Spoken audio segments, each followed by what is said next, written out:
What is up guys, and welcome back to another F125 video. Today's talk is about my preparation for WOR Season 21 on console. And if you want to see some more F125 content, it's best to hit the like and the subscribe button, and then you'll see more F1 content, including the gym content. The first thing what I'm going to do is about my time trials, what I submitted into the WOR signups.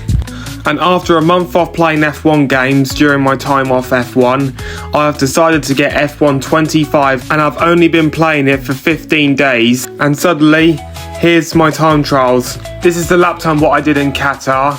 It was quite hard at the start, but I had to deal with very strict track limit rules, as it's usually quite strict around that track.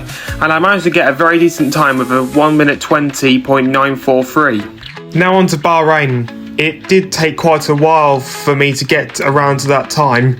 I did a 27.3, but I forgot to submit it to the signups, but I'm still very happy with that time. And the final track of the submission is the Miami International Autodrome, and I managed to get a 25.5. It took quite a long time to get used to the track, but I'm very happy with this, even though the track is laser scanned to make it look like the real life Miami Grand Prix track. And these were all the submissions I submitted into the WOR time trial submission for console.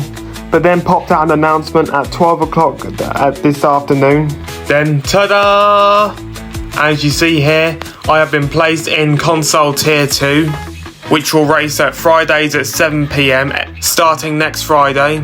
And I got some old and new and even some familiar faces joining the grid, including reserves, including another YouTuber, which is Simbarox1, and please subscribe to him. He does amazing content and he's on the road to 700 subscribers.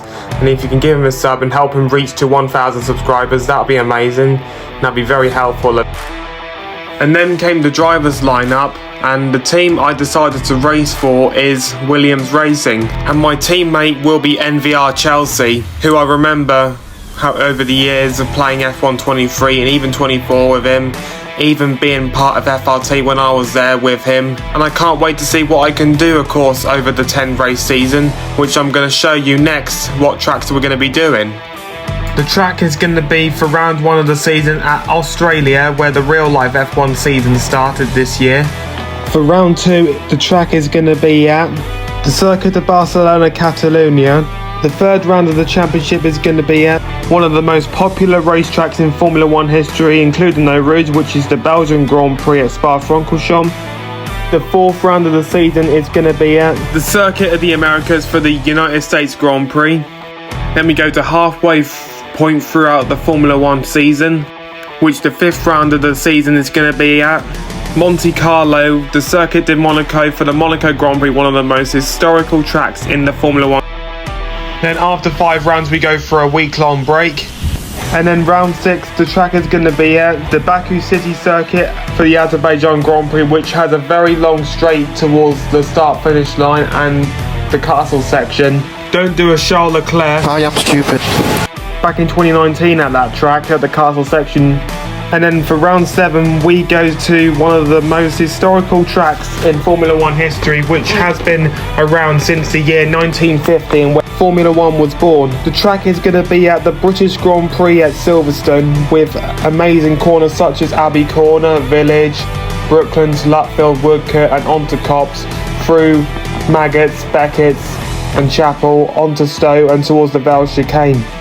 Hopefully we'll see at this track some amazing overtakes, a bit like the one back in 2022, such as Through goes Hamilton! Moving on to round 8, which is the third last round of the season, and the track we're going to take you to is the Emilia-Romagna Grand Prix, or the San Marino Grand Prix at the Imola Enzo Edino Ferrari, where we saw Michael Schumacher dominated in the 2000s at that track, including the 1990s, where we had that very shocking news where Ayrton Senna had that big crash in 1994 and sadly passed away, which was very sad to hear, and that shocked the F1 world and the paddock.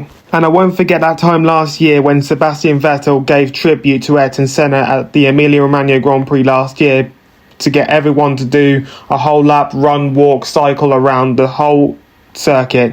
And he drove Ayrton Senna's McLaren around 1 lap around the circuit and did what he did back when he won his 4th world title back at the Indian Grand Prix in 2013.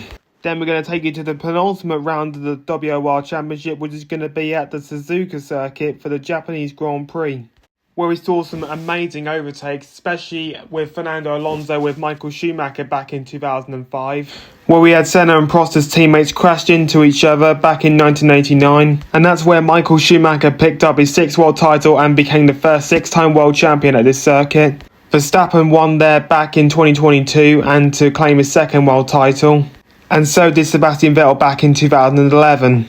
Then we had that Jules Bianchi crash, which he was injured for a very long time before he sadly passed away a couple months later, back in 2015, which was shock news. Then moving on to the season finale, which is going to be at the Yas Marina circuit at Abu Dhabi, where usually the Formula 1 season ends at this circuit. And this circuit had 4 title deciders, including the one in 2021 between Hamilton and Verstappen when they were tied on points. Hamilton led for the whole race until Latifi crashed, which brought out the late safety car, where Verstappen pitted for soft tyres and overtook Hamilton at the last lap. But I feel so bad for Hamilton, as I say Hamilton is an 8-time world champion and won the 2021 title. Another title fight came down to the wire back in 2016 between Hamilton and Rosberg, and Rosberg won the title by 5 points after Hamilton picked up the win and Rosberg picked up 2nd. Hamilton won the title in 2014, whilst Rosberg dropped from pole all the way down to the bottom of the pack, and Vettel got very lucky to win the title in 2010, all because Alonso got stuck behind Petrov for the rest of the race. And this is the calendar we are using for this season, and this was all the tracks I was showing you, going from round 1 to Australia all the way to Abu Dhabi for the season finale at round 10.